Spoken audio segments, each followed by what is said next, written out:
I'm available 24/7 to help solve issues. Call me 3 a.m. on a Sunday morning, I don't care. A cross-pollination of Thomas Edison and Tony Stark, Elon Musk. Were you a little naive when you thought I can easily build an electric car and a rocket? I didn't think it would be easy. Like I said, I thought they would probably fail. But you know, like creating a company is almost like having a child. So it's sort of like, how do you say your child should not have food? So once you have the company, you have to feed it and nurse it, and take care of it, even if it ruins you. Yeah.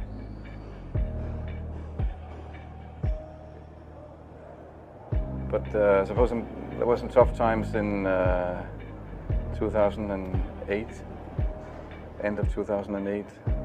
How did you get through that period of crisis? Yeah.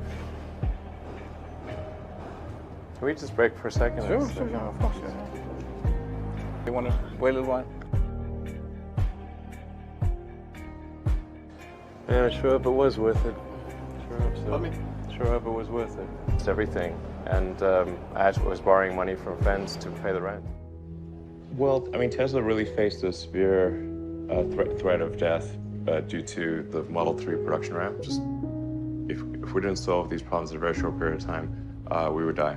And it was extremely difficult to solve them. How close to death did you come?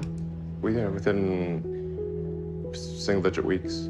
22 hours a day, or like how many hours? I was working, so 7 days a week, sleeping in the factory. I worked in the paint shop, general assembly, body shop. You ever worry about yourself imploding? Like it's just too much? Absolutely. No one should put this many hours into work. This is not good. People should not work this hard. They should not do this. It's very painful. Painful in what sense? It hurts my brain and my heart. Where do you come up with your best ideas? Are you on vacation, or are you kind of just like in the middle of the night you wake up and start drawing things down? Or you know, sounds really cliche, but like the shower is probably like wake up and go to shower in the morning. And I think actually what's really happened is kind of stuff is percolated in the subconscious. Right.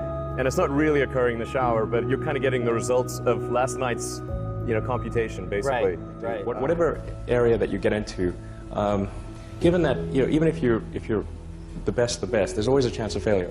So I think it's important that you really like whatever you're doing. If you don't like it, life is too short. I'd say, and also if you like what you're doing, you think about it even when you're not working. I mean, it's something that your mind is drawn to, and if you don't like it, you just really can't make it work, I think. When you had that third failure in a row, did you think, I need to pack this in? Never. Why not? I don't ever give up. I mean, I'd have to be dead or completely incapacitated. Starting a business, I'd say, number one is have a high pain threshold. That's it. There's a friend of mine who's got a good saying, which is that starting a company is like eating glass and staring into the abyss.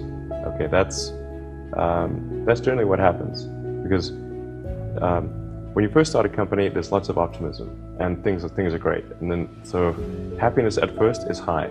Then you encounter all sorts of issues, and happiness will steadily decline, and then you'll go through a whole world of hurt. And then eventually, if you succeed, and in most cases you will not succeed, and Tesla almost didn't succeed, came very close to failure. Then if you succeed, then after a long time, you will finally get back to happiness. I think too is you got to make sure that whatever you're doing is a great product or service. It has to be really great. And I go back to what I was saying earlier, where if you're a new company, I mean, unless it's like some new industry or new market if it's an untapped market, then you have more ability to, the standard is lower for your product or service. But if you're entering anything where there's an existing marketplace against large entrenched competitors, then your product or service needs to be much better than theirs. It can't be a little bit better, because then you put yourself in the shoes of the consumer and they say, why would you buy it as a consumer? You're always going to buy the trusted brand unless there's a big difference. So a lot of times,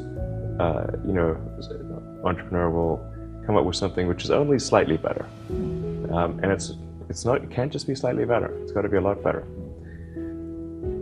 Number 3, I'd say, is constantly seek criticism.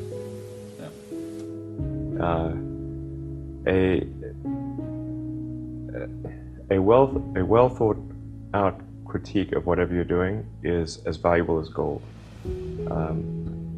And you should seek that from everyone you can, but particularly your friends. Usually your friends know what's wrong, but they don't want to tell you because they don't want to hurt you. So lift you up, sort of. yeah. So they'll say, oh, I wouldn't encourage my friend, so I'm not going to tell him what I think is wrong with this product. Yeah. It doesn't mean your friends are right, but very often they are right. And you at least want to listen very carefully to what they say. And to everyone, if you're looking for, basically, you should take the approach that you're wrong. That you, the entrepreneur, are wrong.